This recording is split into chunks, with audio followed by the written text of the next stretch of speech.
Welcome to కేఫై TV news. Reporter Abdul Basha. నిత్య శోధనం సత్య దర్శనం. ఈరోజు మనం పొలతలకొండలోనే ఉన్నాం. బండెన స్వామి దగ్గర ఉన్నాం. ఇక్కడ మల్లేశ్వర స్వామి గారు పూజారి గారు మనతో ఉన్నారు. ఇక్కడ వెలిసింది మల్లికార్జున స్వామి, పార్వతీదేవి అక్క దేవతలు పులి బండెన్నగా ఇక్కడ వెలిచారు.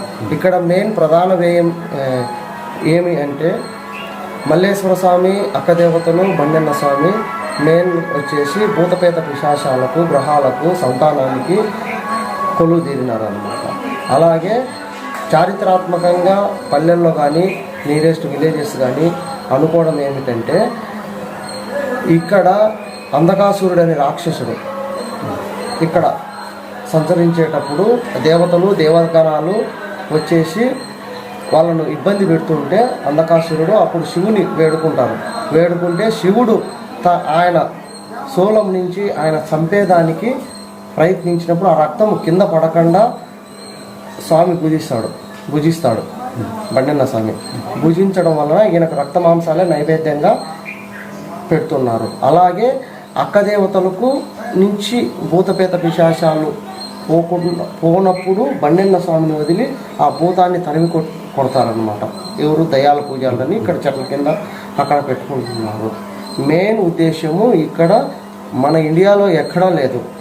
ఇక్కడ ఉన్న గ్రహాలకు ఏదైనా ప్రాబ్లం వచ్చినా సైన్స్కి అందని శక్తి ఏదైనా కానీ, సైన్స్కి అందని శక్తి అంటే డాక్టర్ దగ్గరికి మనం వెళ్తాము. డాక్టర్ దగ్గరికి వెళ్ళిన తర్వాత అక్కడ వచ్చేసి అన్ని రిపోర్ట్స్ నార్మల్గా ఉంటాయి.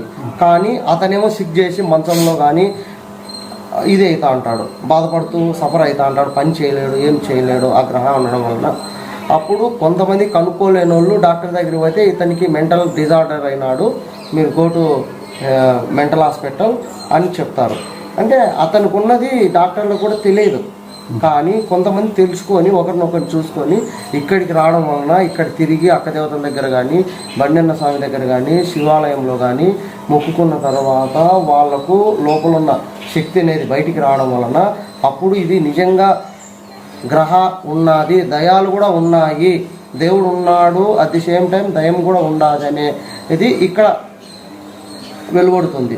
వెలువన్న తర్వాత అప్పుడు దయాల పూజలు ఈ స్వామిని నమ్ముకొని ఒళ్ళులోకి పంపించడం, దాని వలన దయం తీసేసి వాళ్ళు బాగు కావడం వలన తర్వాత ఏం చేస్తున్న వాళ్ళు బాగు అయిన తర్వాత ఇక్కడ వచ్చి వాళ్ళు ముక్కుబడి ఏమి స్వామికి యాటలు కోసుకోవాలి. అక్కదేవతలకు అయితే ఒడి బియ్యము, చీరలు పెట్టడము పెట్టి యాటలు కోసుకోవడం. ఆ దయాల పూజలు ఆ ఊర్లో ఒకరికి బాగు కావడం వలన ఆ ఊరంతా తొడుకొని వచ్చి వాళ్ళకు మాంసం తినిపించి పోవడం వలన మళ్ళీ వాళ్ళు ఏరే వాళ్ళు ముక్కోవడం వలన సంతానం కానీ గ్రహాలు కానీ పోవడం వలన సంతానం జరుగుతుంది, గ్రహాలు పోతున్నాయి కనుక మళ్ళీ ఏరే వాళ్ళు రావడం, అట్లా రిపీటెడ్గా జరగడం వలన ఇది ఒక పుణ్యక్షేత్రంగా మారిపోతున్నది. ఇది మన కడప జిల్లాలోనే కాకుండా టోటల్ రాయలసీమ, కోస్తా, తెలంగాణ నుంచి plus other state Karnataka, near Tamil Nadu, Kolar Dharmapuri, Krishnagiri, Bengaluru surrounding ఈ ఏరియాస్ అన్నీ మహారాష్ట్ర వాళ్ళకు కూడా విస్తరించిపోతున్నది. ఎందువల్ల విస్తరిస్తుందంటే మెయిన్ భూత వైద్యుల వల్లనే. భూత వైద్యులు ఎక్కడెక్కడో పాకుతూ ఉంటారనమాట. దానివల్ల ఇక్కడ డెవలప్ అవుతుంది. అలాగే బిజినెస్లో కొంతమందికి బిజినెస్ ఒడిదుడుకులు ఉంటాయి. కానీ ఒడిదుడుకులు అంటే హై రేంజ్కి పోవాలనేది కాదు. ఏదైనా ఇబ్బందులు పడినప్పుడు అవి జరగకుండా అటు ఇటు అవుతుంది. ఈయన ముక్కొని పోతే అక్కదేవతలు కానీ ముక్కొని పోతే వాళ్ళకు మామూలుగా కావడం, జాబ్స్ ఏదన్నా ముక్కొని వడ వస్తే జాబ్స్ వచ్చే మేము మళ్ళీ ముక్కోడి తీసుకుంటాం స్వామి. ఆ విధంగా ఇది క్రమక్రమేణా ప్రతిరోజు డెవలప్ అవుతూ వెళ్తున్నది. అలాగే ఇక్కడ వచ్చే భూత వైద్యులు అనే వాళ్ళు వల్లనే సగం ఇదే అవుతున్నది అన్నమాట. ఈ 5 yearsలో బాగా గుళ్ళు డెవలప్ అయినాయి. బండెన్న స్వామి కానీ, అక్కదేవతలు కానీ, ప్లస్ పుట్టాంజనేయ స్వామి కానీ బాగా చేసినారు. బాగుంది, వెల్ అండ్ గుడ్.